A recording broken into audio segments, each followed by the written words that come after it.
La croyance selon laquelle le baptême est nécessaire au salut est également connue sous le nom de régénération baptismale.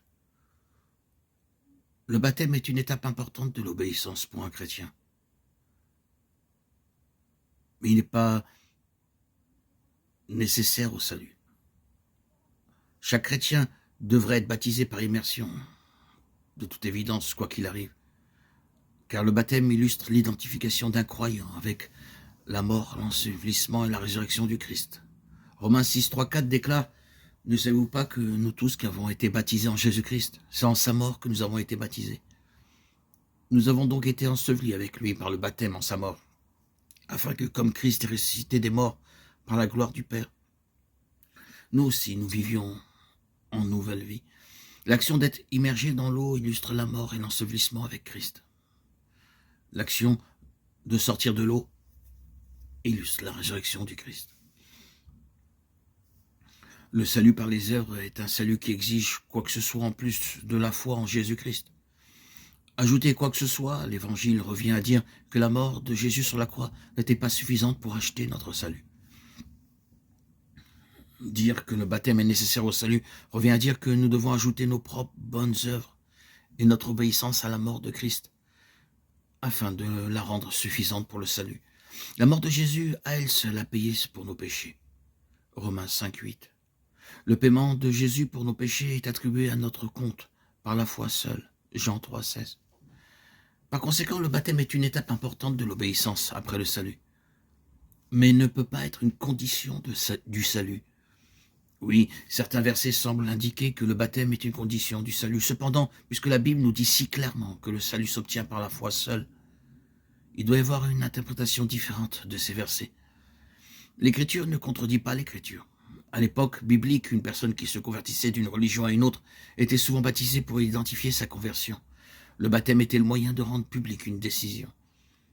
Ceux qui refusaient d'être baptisés disaient qu'ils ne croyaient pas vraiment. Ainsi, dans l'esprit des apôtres et des premiers disciples, l'idée d'un croyant non baptisé était inouïe.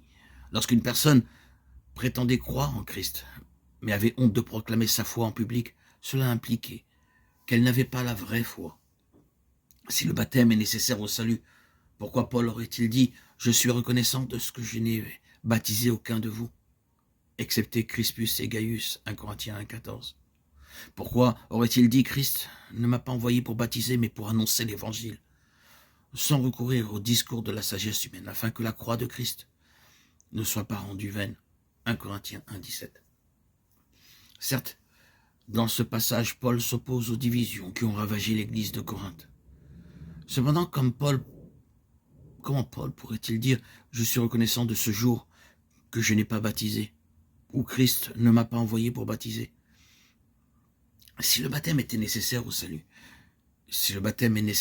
Paul dirait littéralement « Je suis reconnaissant de ce que vous n'avez pas été sauvés, et Christ ne m'a pas envoyé pour sauver. » Ce serait alors une déclaration incroyablement ridicule de la part de Paul.